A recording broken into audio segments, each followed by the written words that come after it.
Cet homme fait sa promenade matinale quotidienne. Mais aujourd'hui, il ne sera pas un jour comme les autres.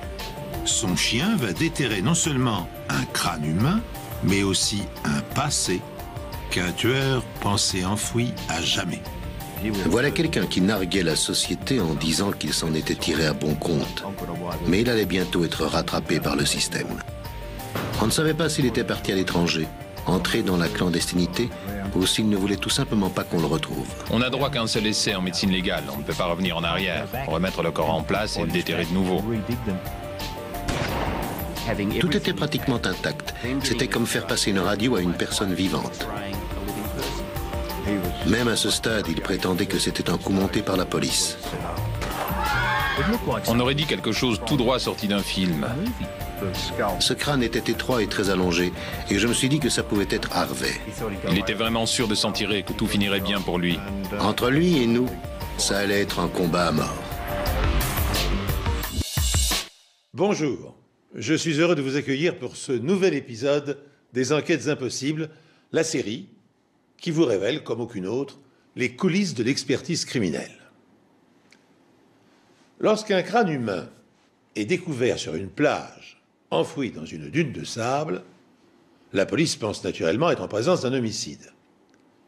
La première préoccupation des enquêteurs consiste alors à identifier au plus vite la victime afin de pouvoir retracer la piste de son agresseur. Mais l'examen d'un squelette est un travail extrêmement minutieux et délicat. C'est pourquoi, en ce dimanche 26 mars 1995, la police de Sydney mobilise-t-elle aussitôt criminologues et médecins légistes. Scène de crime aujourd'hui à Botany Bay, après qu'un crâne humain a été déterré dans une dune. C'est un homme promenant son chien qui a fait la macabre découverte. Il était abasourdi, plutôt choqué, et il est rentré chez lui pour se reposer avec une bonne tasse de thé. Je ne crois pas qu'il s'attendait à ça un dimanche matin. L'identité de la victime reste à déterminer. La police locale a fait appel à un détachement spécial, l'équipe d'inspecteurs qui avait enquêté sur une série de meurtres commis dans le milieu des années 80.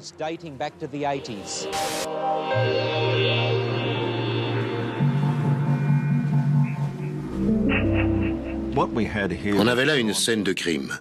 Et on sait tous d'expérience qu'il y a des indices sur les lieux d'un crime. Le tout, c'est de les trouver. Il fallait d'abord déterrer les restes, tout en préservant tous les éléments pouvant faire l'objet d'une analyse médico-légale. Avec la marée montante qui s'annonçait le même jour, on n'avait pas beaucoup de temps. La marée avait déjà découvert le haut du crâne. Elle pouvait donc fragiliser la zone où il fallait creuser. Sur la scène du crime, j'ai dit à Lyle qu'il fallait mettre en place un système de protection pour éviter de perdre ce qui pourrait s'avérer des informations et des preuves essentielles.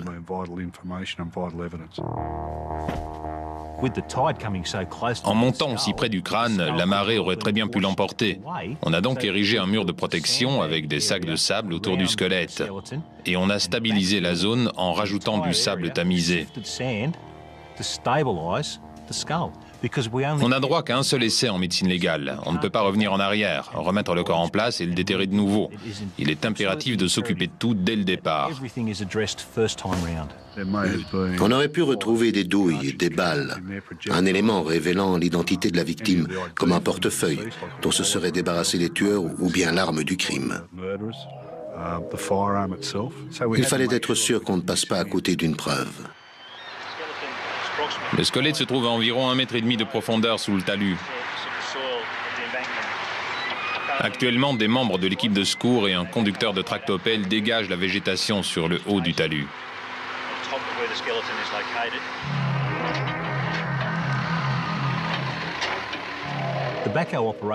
La tractopelle a retiré pratiquement tout le sable au-dessus du corps, mais quand on a atteint le niveau où on pensait devoir commencer à creuser manuellement, il y en avait encore pas mal. Alors on a demandé au conducteur d'utiliser la pelle excavatrice. Il a commencé à creuser et malheureusement, à la première pelletée de sable, il y a eu une chaussure de cuir marron accrochée aux dents de la pelle. Ça ne m'a pas plu du tout. Quand la tractopelle a ramené la chaussure, je me suis dit « Oh non, j'espère qu'ils n'ont pas trop abîmé le corps ». Bien sûr, à ce moment-là, on a tout de suite rangé la tractopelle et on y est allé tout doucement, manuellement. Il est 17h25. On a retiré tout l'excédent de sable jusqu'à atteindre le niveau des sacs de sable qu'on avait posés auparavant. Ces 3 flèches bleues indiquent l'emplacement du crâne. À peu près par ici. On va continuer à creuser jusqu'à ce qu'on trouve les restes.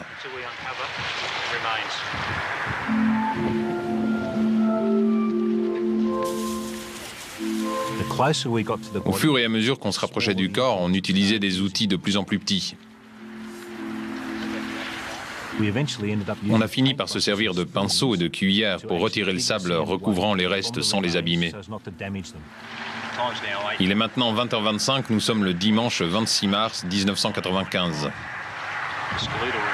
Les restes du squelette ont été entièrement mis au jour. La chaussure gauche avait été trouvée plus tôt dans la journée, vous pouvez voir qu'elle n'est plus sur le corps. Il semble qu'il y ait des fractures près du poignet droit. La victime portait une ceinture de cuir à la taille et là on voit un morceau de métal corrodé qui pourrait bien être une boucle.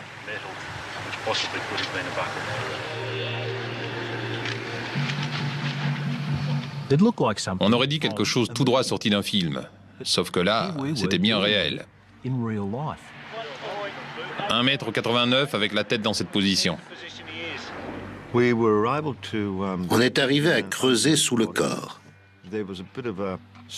Une couche de sable avait adhéré au reste. Et 2 policiers l'ont décollé en réussissant à faire coulisser une cordelette sous toute la longueur du corps.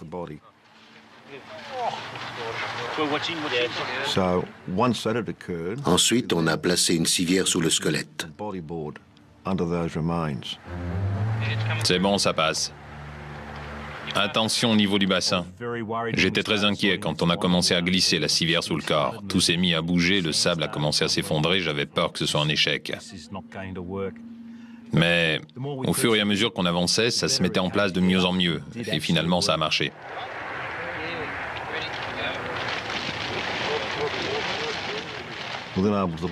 On a pu soulever le corps et le placer dans une housse mortuaire avant de l'emmener à la morgue.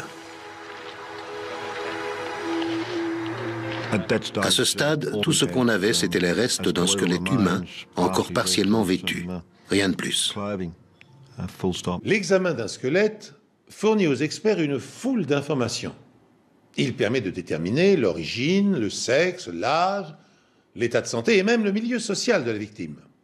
Dans bien des cas, il renseigne aussi les enquêteurs sur les causes du décès. Une fracture particulière, par exemple, de l'os iliaque, indiquera une mort par pendaison ou par strangulation. Pour ne pas risquer d'endommager les indices, parfois microscopiques, les policiers procèdent à l'exhumation du squelette avec d'extrêmes précautions. Il y avait plusieurs membres de la police, parmi lesquels un inspecteur de Port-Botany. Il m'a dit « on a trouvé un de vos corps » et j'ai dit « super, lequel ?» Ce secteur est considéré comme un dépotoir humain utilisé par les gangs dans les années 80. Et le corps pourrait bien être de cette époque. L'inspecteur m'a emmené pour me montrer le crâne. Ce crâne était étroit et très allongé, et je me suis dit que ça pouvait être Harvey. J'ai bien connu Harvey, alors je peux dire qu'il avait un visage long et très fin.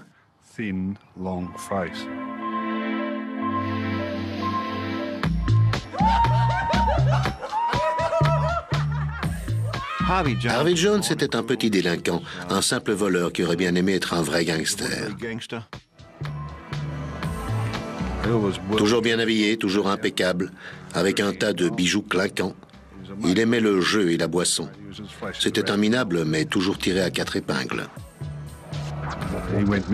Un jour, il a disparu. Sa mère et ses sœurs étaient très inquiètes. À cette époque, la police a mené une enquête très sommaire. À cause de ses fréquentations, on ne savait pas s'il était passé dans un autre État, parti à l'étranger, entré dans la clandestinité ou s'il ne voulait tout simplement pas qu'on le retrouve.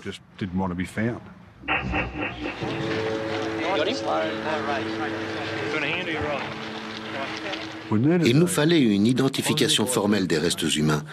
Même si on pouvait supposer qu'il s'agissait de Harvey Jones, encore fallait-il en apporter la preuve. Et il fallait aussi prouver qu'il avait été assassiné. Étant donné la nature de l'affaire dans laquelle la police soupçonnait un acte criminel, il était très important d'examiner entièrement le corps le plus minutieusement possible. Littéralement, il fallait obtenir autant d'éléments que possible. La première chose à faire, c'était bien sûr une radio des restes, pour voir s'il y avait quelque chose d'intéressant à l'intérieur.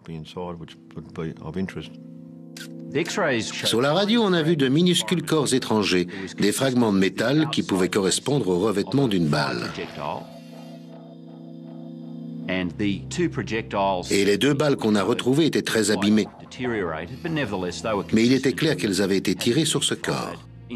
En retrouvant deux balles incrustées dans les os du squelette, la police a la confirmation que l'homme a bien été assassiné. Mais, en absence de restes biologiques, toute identification par échantillonnage d'ADN est impossible.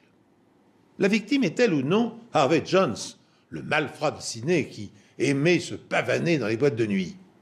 Il est encore trop tôt pour pouvoir l'affirmer, à moins que les vêtements que portait le défunt n'en apportent la preuve. C'était incroyable de voir à quel point les vêtements étaient encore intacts. Le blouson était toujours là, on distinguait nettement les coutures latérales de ce qui avait été le jean, les boutons portaient encore des inscriptions.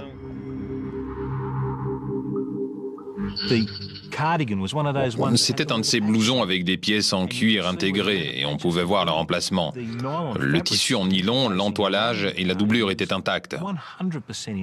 On aurait presque pu remonter la fermeture éclair.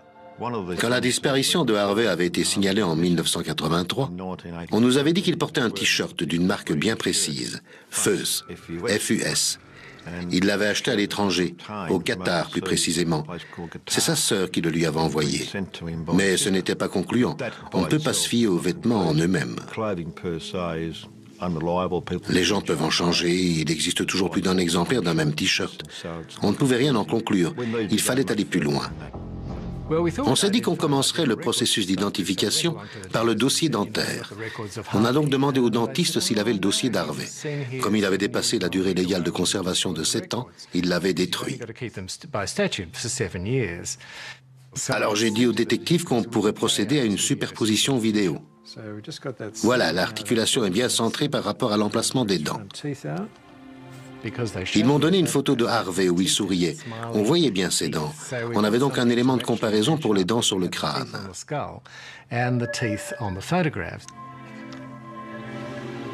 On baisse un peu le crâne, un peu plus bas.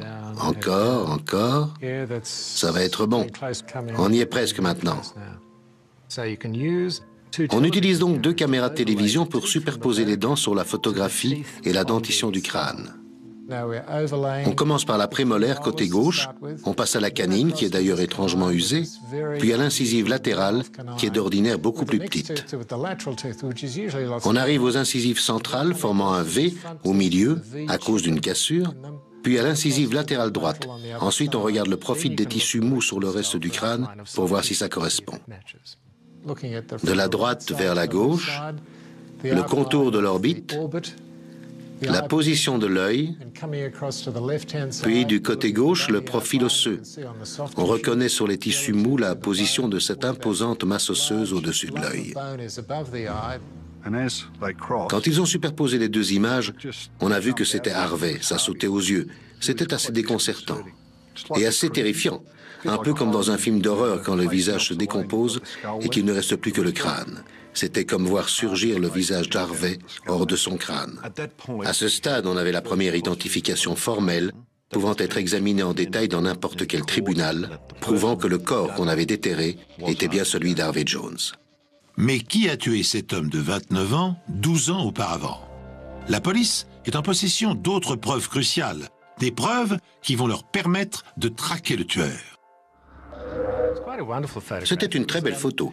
Elle avait été prise pendant un dîner. On voyait le homard dans les assiettes avec les verres de chardonnay. Entourant une jeune fille, un gars plutôt costaud d'un côté et Harvey Jones de l'autre. Ce gars costaud, celui qui partage le festin d'Harvey Jones, est un personnage bien connu des services de police.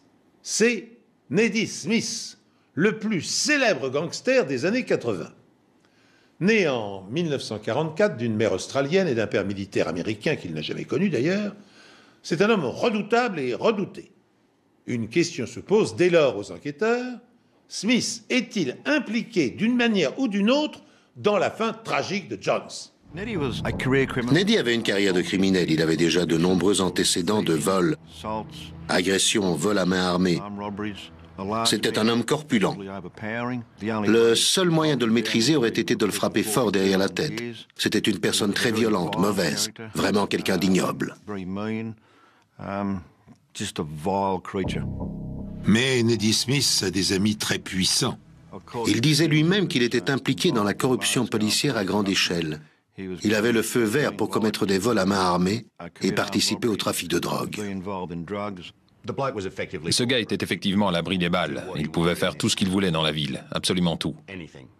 Smith a admis publiquement et plusieurs fois qu'il bénéficiait de l'aide de la police, jusqu'à être déposé et récupéré sur les lieux de ses vols à main armée, dans des voitures de police, et à obtenir du matériel et des uniformes pour commettre ses crimes.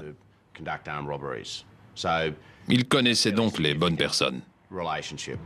Et Harvey l'admirait pour ça. Harvey Jones idolâtrait Neddy Smith. Il voulait simplement être aussi tristement célèbre que lui dans le même domaine.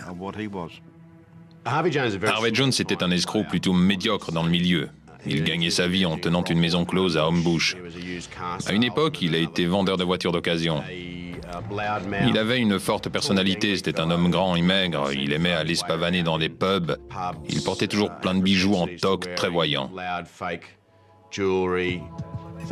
Il pensait fréquenter l'homme du moment, et qu'on le prendrait pour un véritable gangster s'il était en mesure d'aller boire un verre avec Neddy Smith et que ce dernier acceptait de lui parler. Mais il ne semblait pas avoir eu un effet bénéfique sur le business de Smith ou lui avoir attiré autre chose que des ennuis. Harvey a été accusé de plusieurs vols d'or monétaire. Il y avait un procès en cours. Il a dit qu'il avait rassemblé cet argent pour graisser la patte aux policiers, pour que les charges pesant contre lui soient abandonnées. Dans l'une de ses autobiographies, Neddy Smith aurait dit que trouver cet argent n'était pas difficile pour Harvey et qu'il comptait l'aider pour procéder à l'échange. Mais seulement 24 heures avant de conclure l'affaire, Harvey trouve le moyen de faire parler de lui, et pas en bien. Harvey a été impliqué dans un incident à la discothèque Shellas à North Shore. Il avait pour habitude de sortir son revolver au beau milieu de la piste de danse et de tirer au plafond. Les clients étaient terrifiés. Cet incident a donné lieu à des enquêtes de police et a tiré sur Harvey et sur les gens qu'il fréquentait une attention dont il se serait bien passé. Le lendemain, le 15 juillet 1983, Harvey Jones est censé payer une somme de 45 000 € en échange du retrait des charges pesant contre lui. D'après sa mère, il avait rendez-vous avec Neddy Smith ce soir-là. Elle ne l'a plus jamais revu. Mais dans son livre, Neddy Smith prétend qu'Harvey n'est pas venu au rendez-vous et qu'après avoir attendu plusieurs heures, il a appelé Madame Jones pour lui demander où était son fils.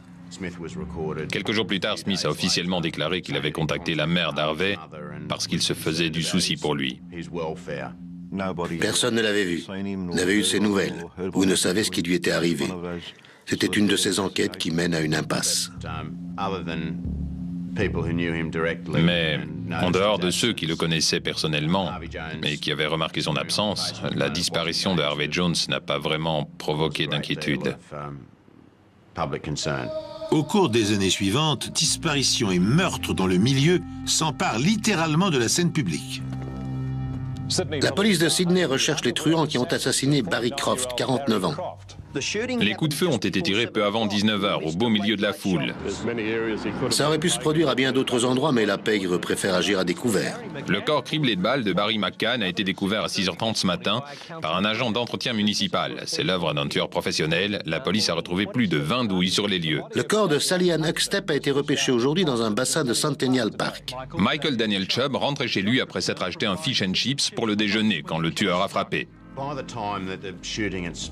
Quand cette période de meurtre par balle a pris fin, une douzaine d'escrocs assez connus avaient été retrouvés morts et personne n'avait été inculpé. Le nom de Neddy Smith était lié à certains de ces hommes, mais il devait y en avoir beaucoup d'autres. Ces affaires avaient donc été classées comme des meurtres non élucidés. L'hécatombe qui scandalise l'opinion publique cesse en 1994 quand les forces spéciales de la police décide d'intervenir. Les arrestations se multiplient dans le milieu de la pègre et du grand banditisme. Figurant en tête de liste des hommes les plus recherchés, Neddy Smith est arrêté, jugé et condamné à une peine de prison. Arthur Neddy Smith a été condamné à la réclusion à perpétuité pour le meurtre d'un inconnu. Le juge de la Cour suprême a rejeté cette déclaration, selon laquelle il était trop ivre pour savoir ce qu'il faisait.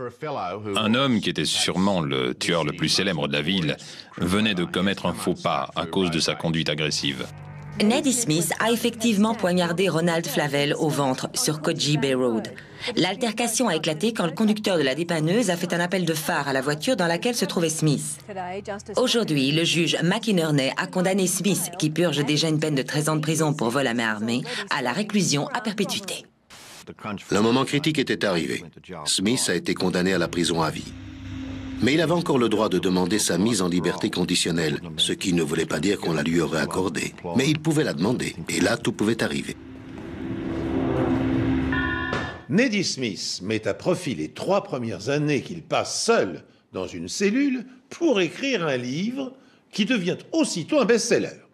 Entre révélations et vantardises, le gangster avoue être l'auteur de 8 hold-up et d'un trafic d'héroïne à grande échelle. Et par contre, il nie farouchement les crimes de sang dont on l'accuse et il dénonce la corruption de la police de Sydney. Selon lui, nombre de policiers véreux l'auraient protégé en échange de pots de vin.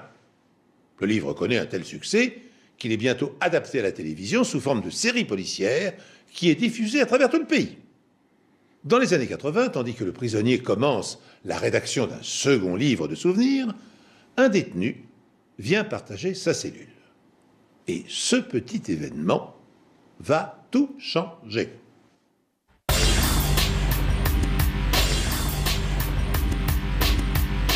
L'établissement commençait à être surpeuplé, et par pur hasard, un autre détenu est venu occuper sa cellule. Ils m'ont demandé si je voulais occuper la même cellule qu'un détenu dont j'avais entendu parler dans les médias ou que je connaissais par le système carcéral, mais sans me dire qui c'était. Ils m'ont conduit là-bas, ils m'ont enfermé dans une cellule et là, Neddy Smith est entré. Il était assez impressionnant. Physiquement, c'était un gars plutôt costaud. Il sait bien s'approprier l'espace où il se trouve. Il avait les yeux bleus très froids, un regard extrêmement perçant, c'est sûr, on n'en voit pas beaucoup comme lui. La police connaît ce détenu sous le nom de Monsieur Brown. Monsieur Brown avait passé la majeure partie de sa vie d'adulte en prison pour vol, agression, consommation de stupéfiants et d'alcool. Il faisait partie de ces gens qui ont perdu leur autonomie et qui survivent dans un environnement carcéral. On n'était que 2 dans la cellule. Il faut bien parler à quelqu'un, alors on a commencé à discuter et on a noué des liens assez vite.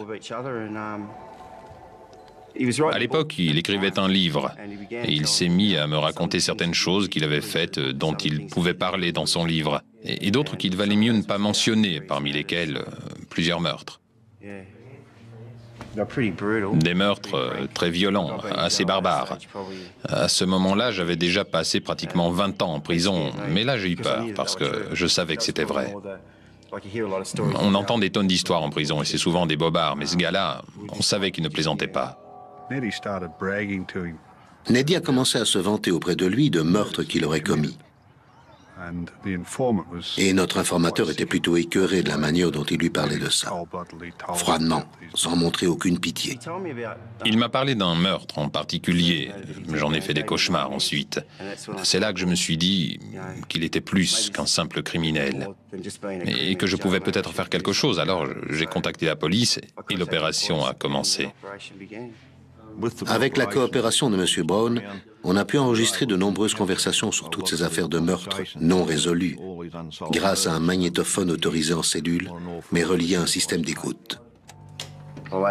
J'ai passé beaucoup de nuits blanches à penser à ça. Aux conséquences, à me demander si j'en étais capable ou non. J'ai pas trouvé une seule bonne raison de renoncer.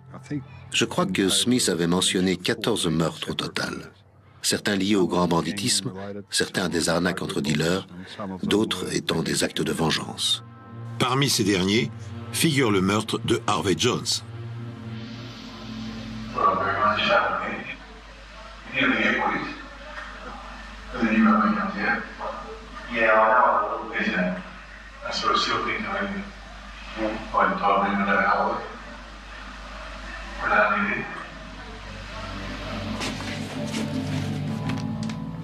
M. Brown courait un très grand risque. Un seul mot inapproprié, Neddy n'était pas complètement stupide. Si Brown avait dit un truc qu'il ne fallait pas, ça aurait pu très mal tourner pour lui. J'espérais vraiment qu'il n'entende pas le magnéto tourner. Je ne pensais pratiquement qu'à ça. Mais il a persévéré et il a réussi à soutirer beaucoup de détails à Neddy. Pour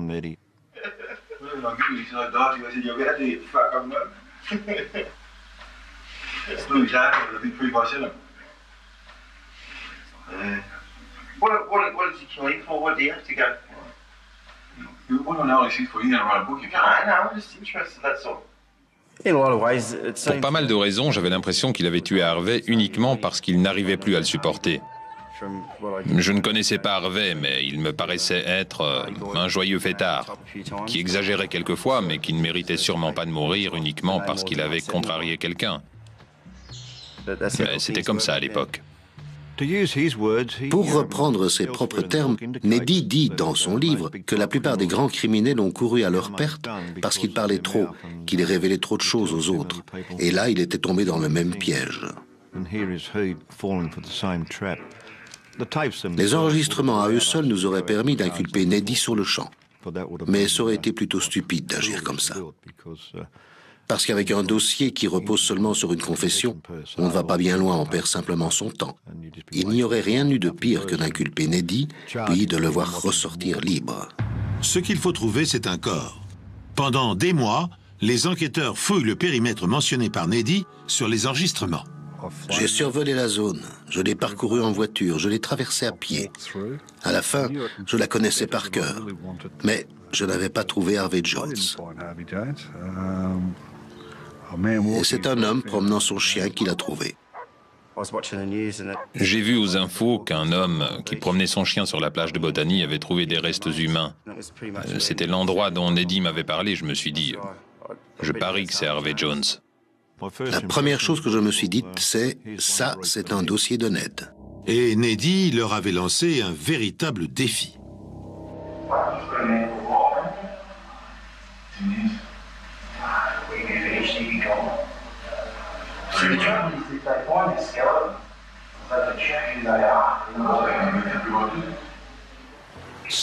On espérait que quelque chose dans ce corps nous permette de le relier à Neddy Smith et confirme ce que disaient les enregistrements. Il était vraiment sûr de s'en tirer, que tout finirait bien pour lui. Voilà quelqu'un qui narguait la société en disant qu'il s'en était tiré à bon compte. C'est notre devoir de s'assurer qu'on ne peut pas agir ainsi et s'en tirer comme ça. On devait tout faire pour le boucler et être sûr qu'il allait payer pour ce qu'il avait fait. Pour nous, ça ne faisait aucun doute que Neddy avait tué Harvey Jones. Mais pour pouvoir inculper quelqu'un de meurtre, il faut des preuves fiables et pas de simples soupçons. Malheureusement pour lui, Neddy était en prison depuis déjà quelque temps. Et il ne s'intéressait pas du tout à la médecine légale. Il était enfermé. Il se sentait en sécurité et beaucoup de temps avait passé. Il pensait qu'on ne trouverait rien qui puisse le relier à la scène du crime ou au crime lui-même. La première étape du processus consiste à déterminer si les balles retrouvées lors de l'autopsie ont bel et bien été tirées avec le 357 Magnum dont parle Neddy. On n'avait pas beaucoup de preuves sur le plan balistique. D'habitude, quand on se rend sur les lieux d'un crime, il y a un corps et des douilles, des balles tirées. Une preuve irréfutable, en somme. Dans cette affaire, on n'avait rien de tout ça, excepté 2 balles retrouvées dans le corps, très corrodées et extrêmement abîmées. Dans des circonstances normales, si le projectile est récupérable et en assez bon état, on le pèse et on mesure son diamètre à l'aide d'un pied à coulisse. On regarde aussi les marques propres à chaque balle, les rainures et les irrégularités, en l'observant au microscope, ce qui nous donne une indication du type d'arme qui aurait pu être utilisée. Ici, c'est une vue latérale de la surface de la balle, et on observe effectivement l'un des repères permettant de procéder à l'identification. Le problème ici, c'est qu'on n'a pu identifier qu'un seul repère de manière partielle sur chacune des deux balles. Les résultats des tests ne donnaient pas grand-chose, mais on a quand même ensuite utilisé notre matériel habituel dans ces cas-là.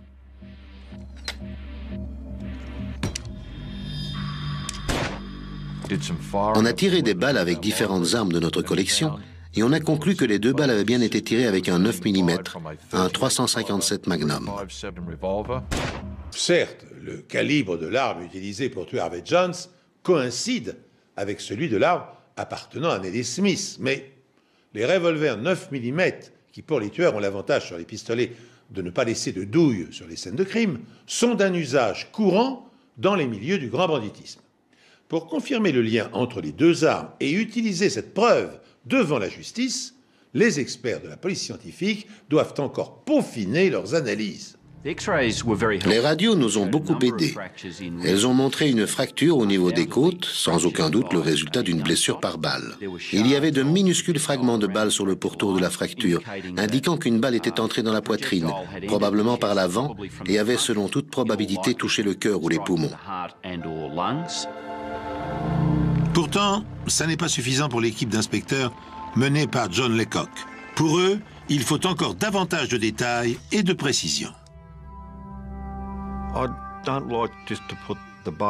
Je n'aime pas me contenter de préparer le terrain. Je préfère enfoncer le clou pour éviter qu'il puisse se produire un incident quelconque. Là, c'était du très haut niveau. C'était un malfaiteur de première classe, en quelque sorte. Et entre lui et nous, ça allait être un combat à mort. Alors on ne voulait rien laisser au hasard. On pouvait voir ça comme une revanche de la part de Smith. Les inspecteurs devaient surmonter ça et donc tout ce qu'ils faisaient devait être parfaitement légal. On était sur la bonne piste. Il fallait juste continuer comme ça pour resserrer le nœud coulant autour de son cou, pour qu'il n'ait plus aucune liberté de mouvement. Si on était allé trop vite, on aurait pu tout gâcher. S'il était ressorti libre, on ne le se serait jamais pardonné. Pour confirmer notre théorie, on a envoyé la côte fracturée du cadavre de Harvey à un expert de Melbourne pour analyse. On avait besoin de savoir s'il y avait des traces de plomb dessus. En fait, la police de Nouvelle-Galles du Sud m'a demandé d'examiner un certain nombre d'os. L'une des côtes était visiblement abîmée à un endroit. Ils voulaient savoir si c'était dû à une blessure par balle ou si ça pouvait avoir été causé alors que le corps était déjà enterré dans le sable. La cassure était de forme conique, ce qui est typique d'une blessure par balle. Mais bien sûr, il s'agissait ensuite de le prouver, pas seulement de donner un avis. L'os est donc passé au microscope électronique à balayage afin que toutes les particules puissent être détectées et analysées. La présence de divers métaux lourds s'affiche à travers différentes images. Les éléments qui ont un numéro atomique élevé s'affichent comme une particule de couleur claire. Donc avec le fer et le plomb, on obtient des images très lumineuses. Et le plomb a une forme et une structure uniques. Un certain motif est généré qui correspond au plomb. Dans ce cas particulier, des particules de plomb et de calcium ont été détectées, le calcium venant des os. Donc la matière qui était sur les os était en fait du plomb. La découverte de particules de plomb sur l'os et autour de la cassure confirme que la détérioration a été causée par un projectile en plomb, donc vraisemblablement une balle. Des preuves encore plus accablantes sont retrouvées sur les vêtements que portait Harvey le soir du meurtre. Quand j'ai commencé à examiner le blouson et le t-shirt, il a fallu faire la différence entre les preuves scientifiques et les effets de la décomposition. J'ai repéré ce que je pensais être un trou fait par balle sur le blouson en remontant vers le milieu sur la partie en nylon de la fermeture éclair. À part à cet endroit, le reste de la fermeture éclair était intact sur toute la longueur. Il y a aussi un trou bien visible dans le t-shirt d'Harvey. On a pu déterminer que le tissu était doublé au point d'entrée de la balle. Quand on superpose les deux morceaux de tissu, ça forme un trou parfaitement circulaire. On a mesuré les trous pour connaître le diamètre. Les 2 trous du côté droit de la poitrine correspondaient à un projectile de calibre 38 ou 357 Magnum. La preuve médico-légale la plus importante qu'on a obtenue grâce aux vêtements, ce sont les trous dans le blouson du côté droit de la poitrine qui correspondaient à ceux du t-shirt du côté droit de la poitrine. On a pu déterminer nettement la trajectoire de la balle du point d'entrée dans le blouson en passant à travers le t-shirt pour finalement venir fracturer une côte dans la poitrine d'Harvey. On avait joué gagnant, on savait qu'on pouvait obtenir une condamnation. Le dossier médico-légal reliant Neddy Smith au meurtre d'Harvey Jones est solide. Les experts ont prouvé non seulement que le squelette enterré sous la dune est celui d'Harvey, mais aussi qu'il a été tué par balle et que l'arme est probablement un 357 Magnum. Une fois projetées hors du canon de l'arme, ces balles ont effectué une trajectoire parfaitement nette à travers le blouson et le t-shirt avant de frapper une côte dans la poitrine. Pas à pas, élément par élément, la police resserre son étau autour de Neddy Smith. Grâce aux enregistrements, elle sait maintenant avec certitude que le calibre du revolver qu'il dit avoir utilisé correspond à celui de l'arme du crime. Mais cette corrélation n'est pas suffisante pour lui attribuer l'homicide de Jones. Les enquêteurs se souviennent alors que Smith a également mentionné un homme qui l'accompagnait lors de la nuit fatale. Si cet homme, que la police décide d'appeler M. Green, acceptait de témoigner à charge, la culpabilité de Smith pourrait enfin être établie. La police lui avait déjà parlé et il ne s'était pas montré très coopératif. Mais quand le corps a été retrouvé, ça a confirmé certaines informations qu'on avait. Et là, il a décidé de coopérer avec la police. Monsieur Green travaillait comme chauffeur et coursier pour Neddy Smith à l'époque et il nous a raconté toute l'histoire.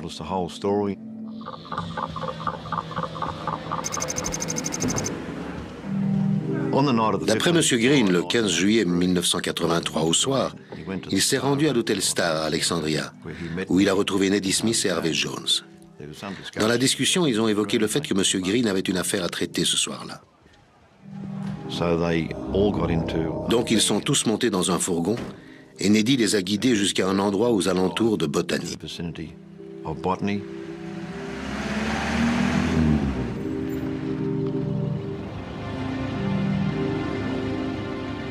Une fois arrivés, ils sont descendus du fourgon et Neddy Smith et Harvey Jones sont allés se promener sur la plage. Monsieur Green, suivant les instructions de Neddy, est resté près du fourgon pour surveiller les lieux. Peu de temps après, il a entendu un coup de feu. Neddy venait de tirer sur Harvey.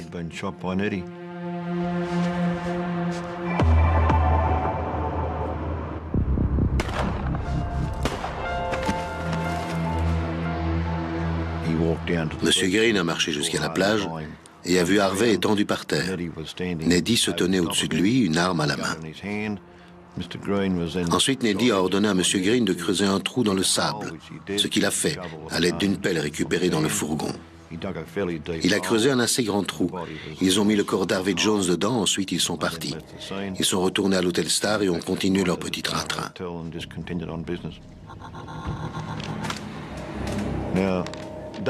Cette confession en elle-même est une preuve assez accablante, mais ce n'est que la parole d'un homme, et elle est contestable. Il fallait chercher les mobiles, en savoir plus sur lui. Il fallait savoir quel poids accorder à une telle confession.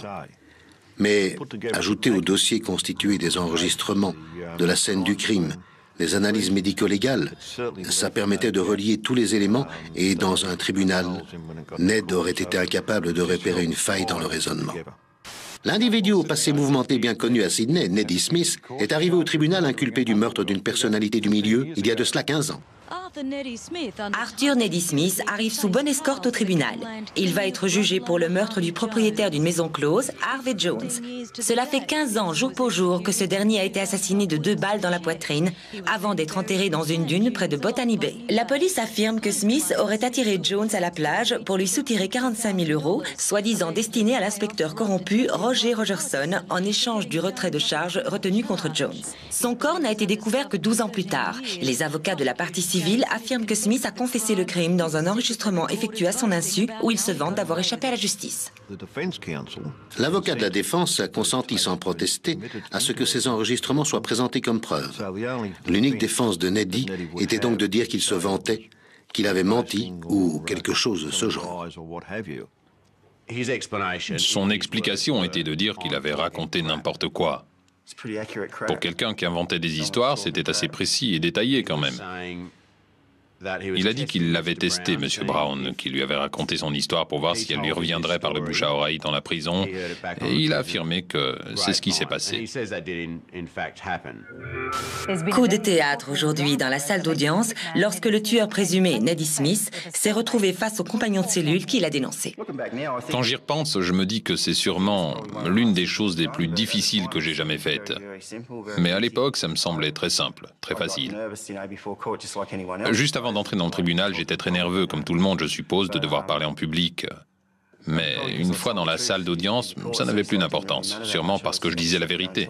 Je devais juste dire la vérité. Je ne m'inquiétais plus de devoir accréditer des histoires. Le procès, qui comprend les preuves apportées par M. Brown et l'équipe médico-légale, dure 2 mois. Même avec toutes les preuves et toute notre assurance, on ne peut jamais savoir ce qu'un jury ferait ou pas. Il a délibéré pendant 3 ou 4 jours et le processus n'a pas été simple. Est-ce qu'on était passé à côté de quelque chose? Est-ce que le jury n'allait pas invoquer un vice de forme? Est-ce que, ne parvenant pas à une majorité, on allait ordonner un nouveau procès? Ou pire, prononcer l'acquittement? Le gangster le plus célèbre de Sydney va passer le reste de ses jours en prison. Arthur Neddy Smith a été déclaré coupable d'homicide. Il a purgé sa première peine de prison à 15 ans pour vol. Aujourd'hui, il a été condamné pour le meurtre du propriétaire d'une maison close, Harvey Jones. La juge Caroline Simpson a dit que Smith n'avait montré aucun remords, que le meurtre avait été prémédité et commis délibérément de sang-froid. Jones le gênait tout simplement. Cela prouve aussi que notre système judiciaire fonctionne, même pour un meurtre commis il y a 15 ans. Et plus important encore, à mon avis, même si Harvey Jones était un malfaiteur, sa mère, âgée de 80 ans, pourra enfin vivre en paix les dernières années de sa vie. Smith, qui purgeait déjà une peine de réclusion à perpétuité pour le meurtre d'un conducteur de dépanneuse, aurait pu demander sa remise en liberté conditionnelle dans quelques semaines. Après le verdict dans l'affaire Jones, il n'en est plus question. Grâce au témoignage courageux de Mr. Green, corroborant les enregistrements réalisés par Mr. Brown, au péril de sa vie, Neddy Smith est renvoyé devant une cour d'assises sous l'inculpation de 7 homicides. Il est reconnu coupable de 4 d'entre eux, les preuves faisant défaut pour que les 3 autres puissent lui être attribuées. Ce résultat exemplaire, dû à l'acharnement des experts en criminologie, a permis à la justice de triompher d'un tueur persuadé de jouir de l'impunité en achetant la complicité de policiers corrompus. Il y a eu une condamnation, et ensuite on a laissé tomber parce que le résultat final, c'est qu'il avait été condamné à la réclusion à perpétuité, ce qui voulait dire qu'il ne sortirait pas.